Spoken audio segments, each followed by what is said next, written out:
So Brad Treliving will be the new GM of the Toronto Maple Leafs. He's got some big shoes to fill. Under Kyle Dubas, the Maple Leafs, while they didn't get to their final goal of winning a Stanley Cup, were a very successful team. Treliving has been the general manager of the Calgary Flames from 2014 until the end of this current season in 2023. So he comes to Toronto with quite a bit of experience, but also a mixed bag when it comes to signings, trades, and things of that ilk. Some trades that worked out decently well for them is when he sent a first and 2 second-round picks to Boston for Dougie Hamilton, and then ended up signing him to a 6-year, $34.5 million contract. And then in 2015, the same year he made that deal for Dougie Hamilton, he extended TJ Brodie and Mark Giordano. The Calgary Flames had a very good decor when those players were in their prime. And as for his draft track record, I mean, he took Sam Bennett, drafted Tkachuk, had Gaudreau, and then in the 6th round found a steal in Andrew Magapani. There are some quality players that he's brought into the Calgary Flames organization,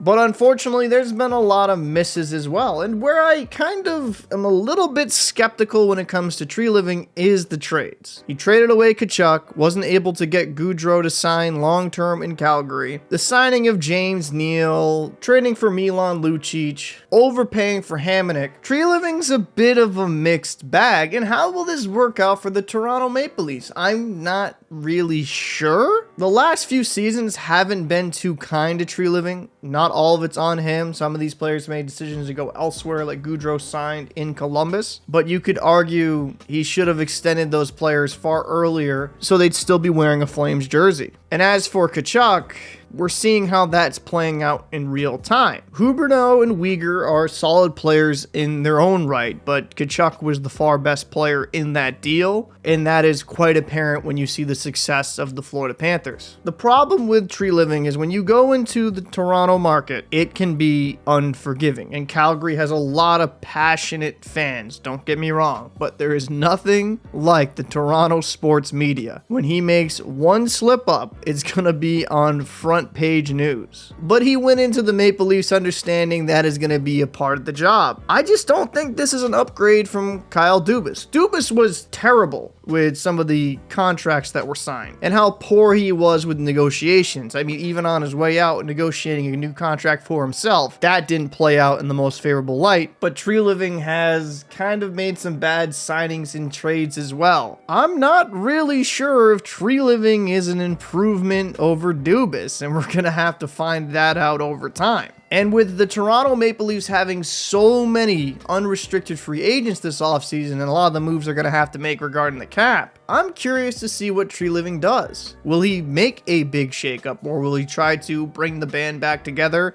and maybe try to make a smaller move to improve the team? Will Sheldon Keefe be back behind the bench as the head coach of the Maple Leafs? That's another discussion to have as well, because usually when a new GM comes in, they want to get their own head coach. I don't think it's a terrible signing. Treliving has experience in the Canadian market. He had some success in Calgary. It just doesn't blow my doors down. This isn't an upgrade over Dubas. If anything, this is just kind of getting a similar guy in here to just hold the fort for now. But I'd be interested to know what your thoughts are down below. Maple Leaf fans, are you excited for Treliving to be your GM? You think it's a good signing, a bad signing?